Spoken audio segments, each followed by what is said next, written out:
Hello everyone, I'm back. I am going to do another pour that is very dark. This one has a ton of black in it, and I really want to get those night skies, that deep space kind of sky.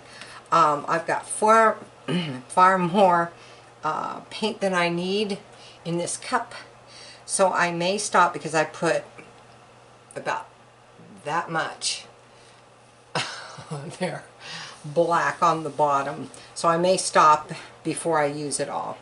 And my white is sinking, so this does not make me happy. I'm not sure if that's going to mess this up or not. We're going to see.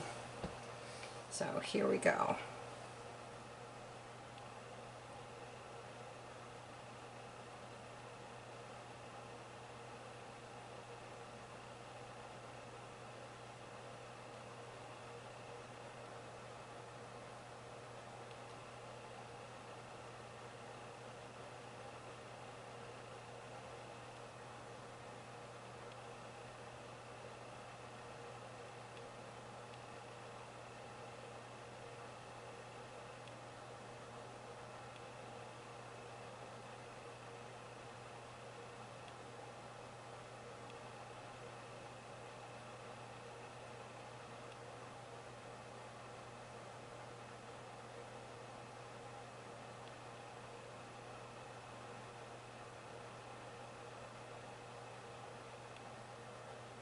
Trying to get a different pattern, that's why I'm really moving my glass around, my pour cup around.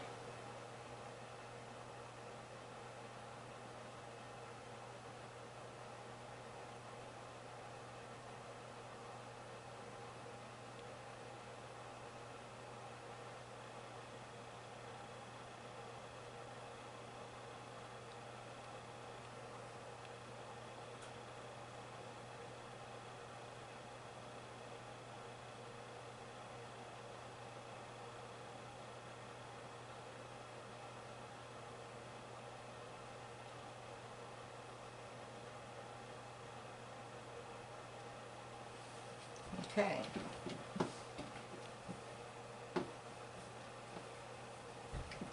That is a lot of paint. A lot.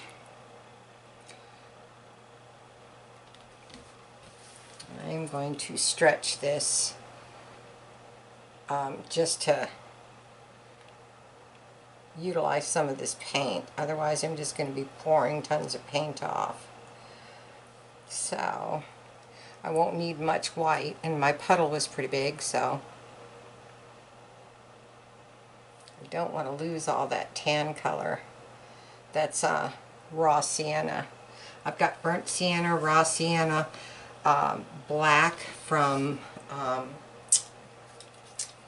Artist Loft, and then I added some of that mutant black, and that has green in it, and it's got gold in it, and all kinds of strange micas in it. And so I wanted something that was like deeper black, but I still wanted the quality of that other paint. So I mixed it. And I used copper, and kind of kicking myself because I knew if I put white against that copper it's going to turn pink, and I got a little bit of pink there, which I did not want, but it is what it is. And Artez is gold, but I've got these cells up here, and that's really what that there and here, that's kind of what I've been coveting, if you will.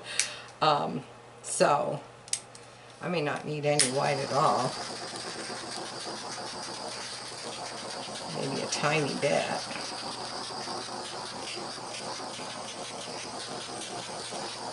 Wow, these cells are just truly magnificent.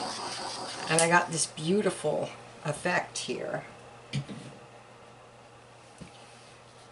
I just, it's almost a wood grain. This looks like wood grain here.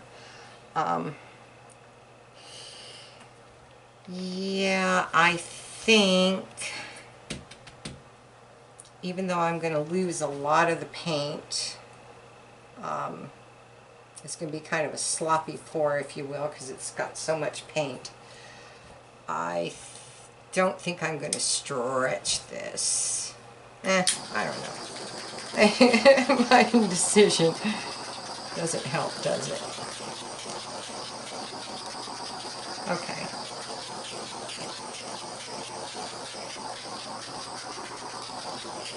Because you end up losing so much of your composition on the outer edge, but you lose that anyway, and I'm wondering if that loss is worth it.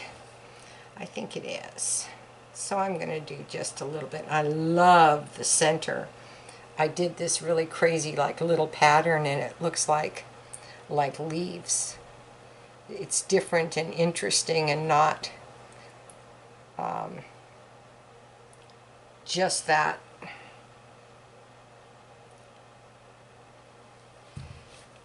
the pattern that you see here, because that gets boring after a while, at least in my opinion.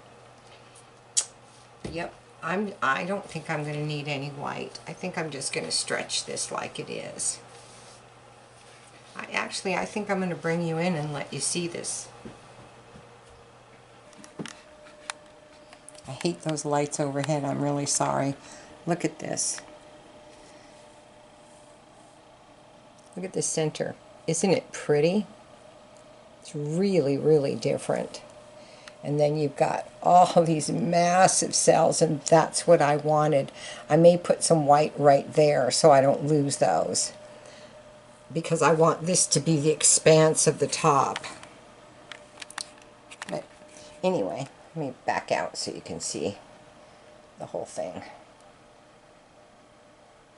Okay, we're going to go back on the tripod, and I'm going to put some white at the top there, and then we're going to stretch it. So we're going to stretch to the top first, as slowly as I can, while still getting the coverage that I need to get on these sides.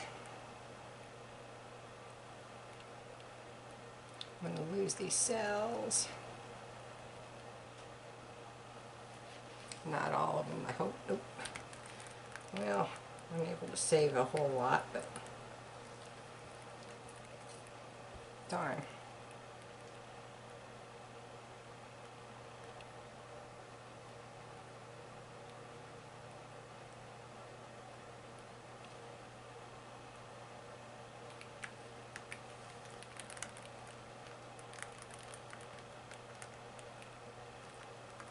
I have plans for some of these paintings, and that's kind of why I keep doing them. I want some outer space kind of backgrounds, if you will, or backdrops to paint on.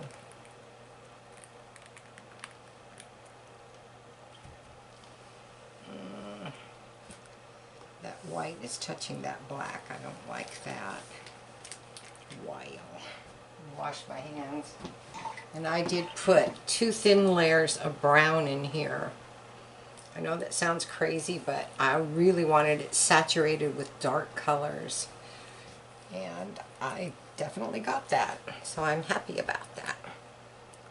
I'm going to stretch this down, and then I'm going to go back to the sides and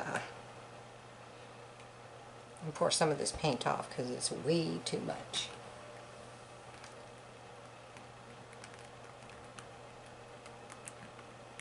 Sorry guys. I'm just bringing it back to center. Okay, wow, that center is so pretty. It's just so different than you normally get. I did not want the same painting over and over and over again. I like to try different stuff.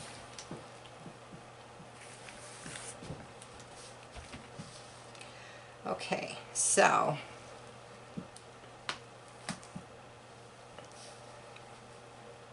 I'm going to go to this side.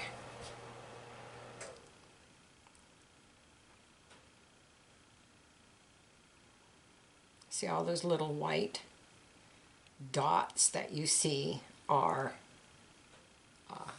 bubbles that popped. Unfortunately, it was the white that had a lot of them. Or the white that showed through.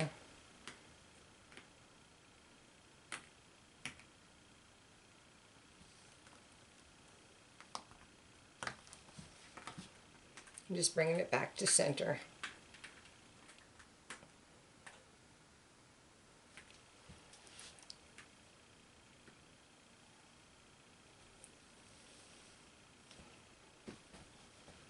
Oh, this is wild. I love it.